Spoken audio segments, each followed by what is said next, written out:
السلام عليكم، مرحبا بكم في قناه جميله كيتشن.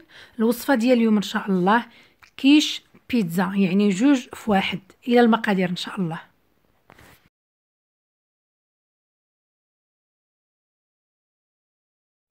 بسم الله على بركه الله. بالنسبه للمقادير عندي 80 غرام ديال الزبده، 120 غرام ديال الدقيق، عندي واحد جوج فرماجات متلتين، شويه ديال الملحه، شويه ديال الثومه، البصله غبره اولا المهم اللي عندكم، يا اما الثومه يا اما البصله. غير هاد البصله كتعطيها واحد لوغو لهاد لاباط زوينه بزاف. واحد شويه ديال الكوزه محكوكه، واحد المعلقه هانتوما كتشوفوا، يعني ما تكونش يعني عامله، ما تكونش بومبي ولا ديال الموطار. هاد الشيء الا تجمع ليا بهاد المقادير، داك الدقيق الا تجمع لي بهاد المقادير تبارك الله. ما تجمعليش انا، ما غنزيد لا صفر بيض لا والو، غادي نزيد الماء.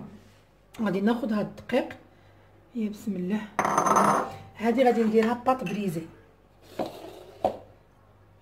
غادي ندير هذاك الزبده، غادي نحاول ما امكن بحال كان داك الزبده، هذاك الزبده كنلبسها لهذاك الطحين كامل.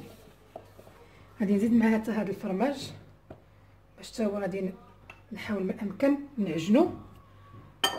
هذا كيبقى هذا الموطاد، يا نتوما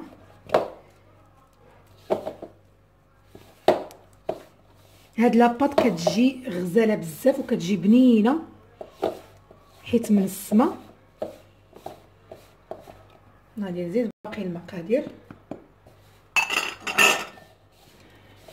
انا كما قلت لكم الا تجمعات فداك ما تجمعاتش، غادي نزيد واحد شويه ديال الماء.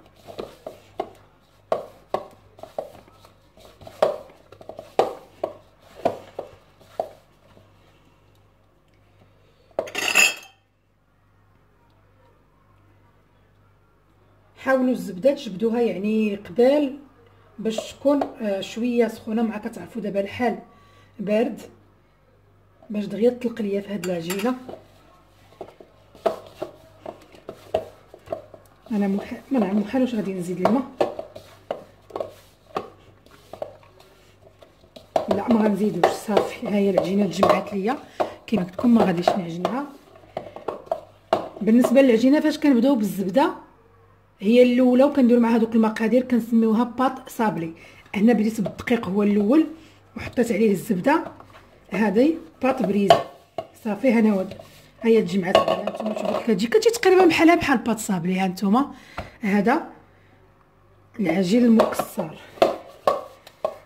صافي. غادي نجمعها في السلوفان وغادي نحطها ونخليها ترتاح باش باش نوجد ان شاء الله الحشوه.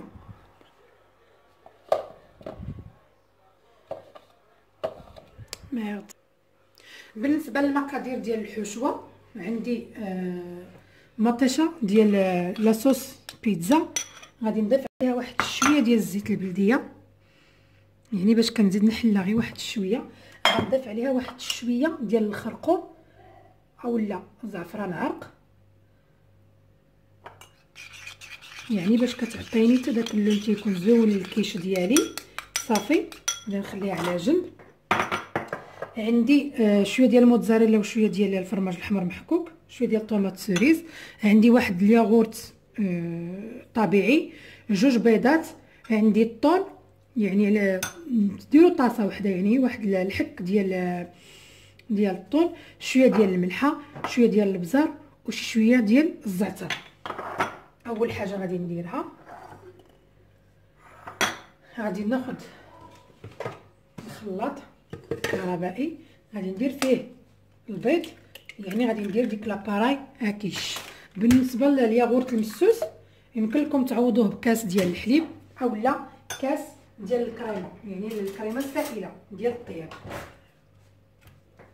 هذه هي لاباراي هاكيش، كنسمعوا اباراي هاكيش، يعني كنعرفوا بان البيض المنسمات. يعني هنا ما بغيت ندير انا كما قلت لا كوزه لا والو، يعني غندير غير شويه د البزار حيت الكوزه ديجا عندي في العجينه.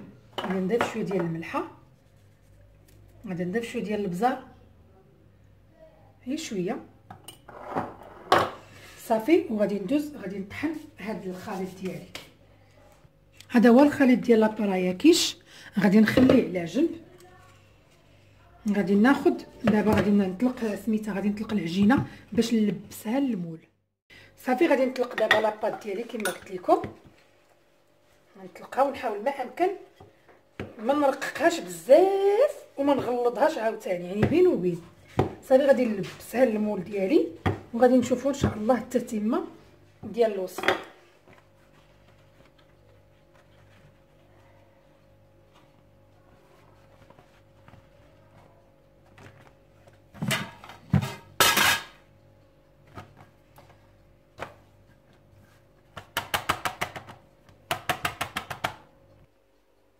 صافي لبست المول العجينه هي كما قلت لكم. ما ديروهاش غليظه، يعني بين وبينها نتوما كتشوفوا. اول حاجه غادي ندير كما قلت لكم هذا كيش بيتزا، يعني غادي نبدا بلا صوص طوماط هي الاولى. يعني نحاول نفرشها في المول ديالي كامل.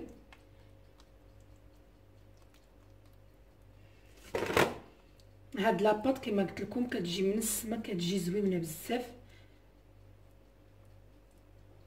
يعني تقدروا تعتمدوها كباز، يعني لي كيش ديالكم، البيتزات، يعني لي تارطولات مالحين، يعني عندها استعمالات كثيره.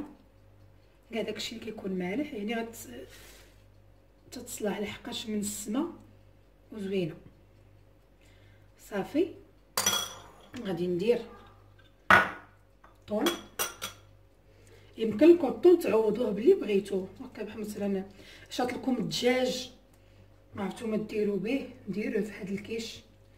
الكفته تقدروا ديروها فيجيتاريان، يعني غير خضره، يعني لكم الاختيار. اي حاجه تضيفوها في هاد البيتزا كيش كتجي زوينه. تقدروا ديروا بصله مشحره، تكون غير هذا غير مطيشه، بحال مثلا هكا غادي ندير لاباز هي مطيشه ديال بيتزا. يمكن لكم ديروا غير بصله مشحره حتى هي كتجي فيها زوينه. وكندير لابارايا كيش ديالي.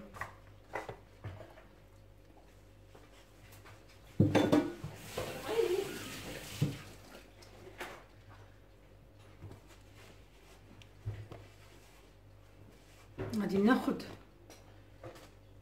مطيشه سيريس، نقدر نقسمها على جوج وغادي نستفها في هذاك في الكيش ديالي كامله. كما قلت لكم خديت المطيشه سيريس كنقسمها على النص. صافي وكنديرها يعني بطريقه عشوائيه هانتوما.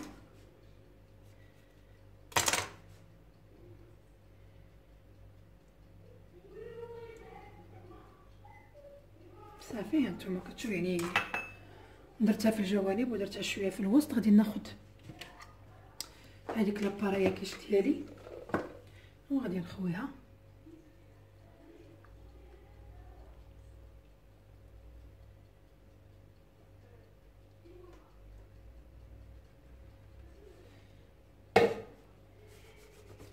هي هذه. غادي ناخذ دابا الفرماج ونديرو من فوقها. كلكم ديروا الزيتون.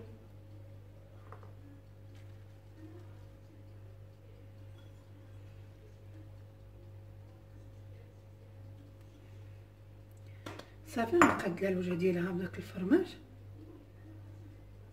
وغادي ناخذ داك الزعتر ندير واحد الحكيكه هكا بين يديا. صافي ندوزو عليها من الفوق بحال هكا وندخلها الطيب.